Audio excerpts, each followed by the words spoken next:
Hey everybody, out here in the boat shed doing a little maintenance again tonight. Super simple one today, and one that you should be doing at minimum once a year. Changing out your lower unit oil. I actually don't think you can do it too many times, and it's super simple to do. All you're gonna need for tools, you'll need some new gear lube to go in. This is Quicksilver High Performance, good for any Mercury outboard. That's what I always use in mine. Then you'll need some fill port screw gaskets. These slide on the screw before you screw it back in. Just make sure water and oil doesn't leak in or out around that. Fill port screw. You'll need a pump with an adapter so you can pump the lower unit fluid in out of this bottle. This screws down onto that bottle and then screws into the lower hole on the lower unit and pumps that in. And then you'll need a big screwdriver. Any old big screwdriver will work, just something that you can get on there and get those out and in. And that's really it. You'll maybe need a bucket or something to catch the oil, but that's pretty much it. So like I say, super simple to do. It's just gonna take a couple minutes here. Let's go down to the lower unit and I'll show you how to do it. So on your lower unit, there are two fill ports. A lower one here with a screw on it and an upper one here. So what we'll do is we'll trim this down until the motor is basically vertical. Then we're going to open up this bottom one, put a bucket or an oil pan underneath of it, and then open up the top one and allow all that to drain out.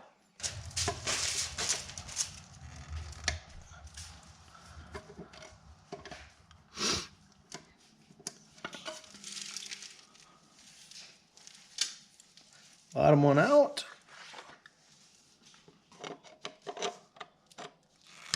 And once you release this top one, you'll get full flow down there.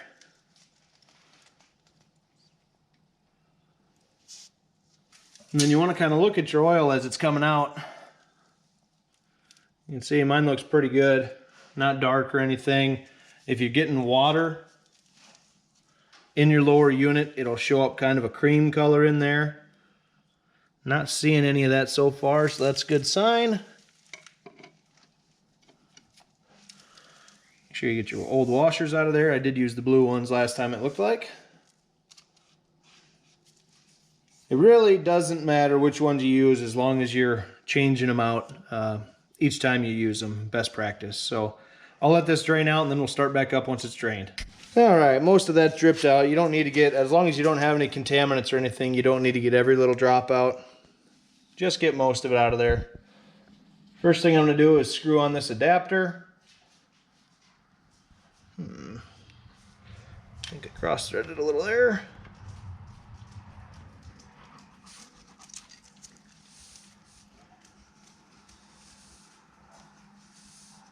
There we go.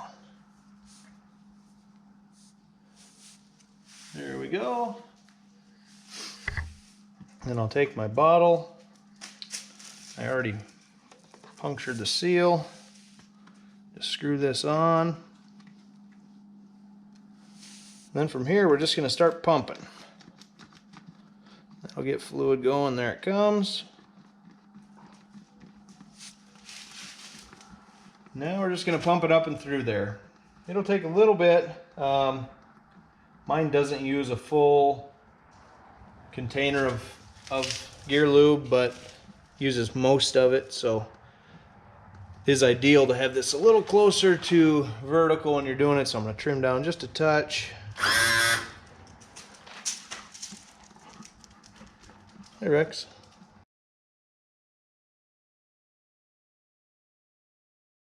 Let that settle out just a minute. It's just coming out here on that last pump. I'll let it settle in case I got any air bubbles in there. Yeah, that looks good. So, take one of our gaskets and one of our fill port screws.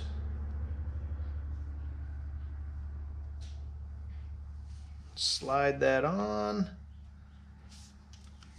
And we're going to put the top in.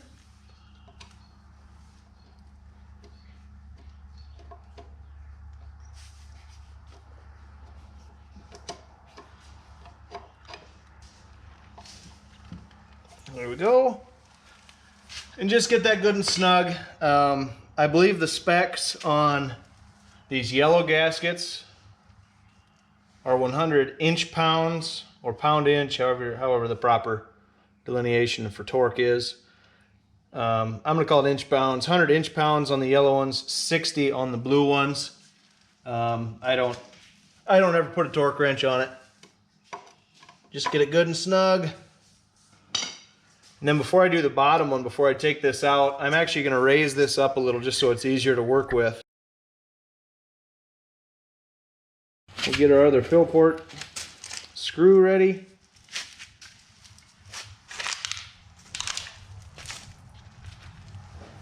Then we're just going to twist this off because we got that top one in. It's going to be holding a little pressure, so it's not going to leak out real fast, but it will leak out, which is okay. You can get a little leak out, that's no big deal.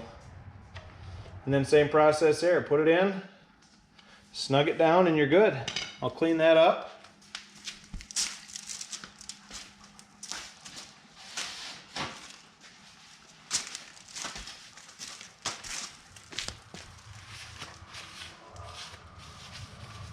Clean all that excess oil off, and that's it. We're good to go. Nothing else to it. Dispose of your oil and go fishing. So it's just that simple. If you've never done it, it's not hard at all to do. If you're handy at all, it's something that you can easily pick up on and save yourself taking it somewhere and having them do it. So yeah, hope that helps somebody. If you have any questions, leave them down in the comments. Otherwise, we'll see you on the next one. Thank you.